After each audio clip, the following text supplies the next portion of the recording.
মিথ্যা ছড়ায় যে তার জন্য আল্লাহ রাব্বুল আলামিন সবচেয়ে কঠিন যন্ত্রণাদায়ক শাস্তি রেখেছেন।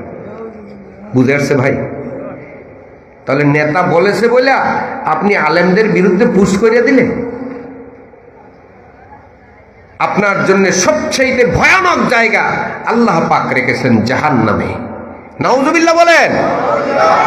শুধু তাই নয়, আপনি যে শুরুটা করে দিলেন, অন্য কর্মীরা তার প্রচার করলো, সাথে সাথে সবার পাপ আপনার আমল নামায় একত্র করে দেয়া হবে। নাউজুবিল্লাহ বলেন।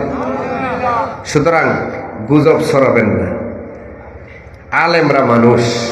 আলেমরা কি মানুষ?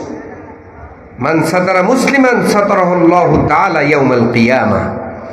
আপনি যদি একজন আলেমের দোষ গোপন করেন, আল্লাহ পাক আপনার দোষ মাফ করে দিবেন। সুবহানাল্লাহ। আর এখন পান থেকে চুন কষলে ফট করে ফেসবুকে। নাউজুবিল্লাহ বলেন। এই বেটা, তুমি যে প্রচার করলে আলেমের পায়ের ধুলার সমান তোমার মর্যাদা, আমার আল্লাহ এই আলেমের বিচার করবেন পর্দার আড়ালে। কথা বলেন ঠিক কিনা? সুতরাং তুমি কার সাথে লড়াই শুরু করেছো একটু চিন্তা ভাবনা করা দরকার। জাহেলি জমানার আচরণ আমাদের দেশে প্রকাশিত হচ্ছে। নাউজুবিল্লাহ বলেন। ওই জাহেলদেরকে আল্লাহ পাক হেদায়েত দান করুন। জুড়ে বলেন আমিন।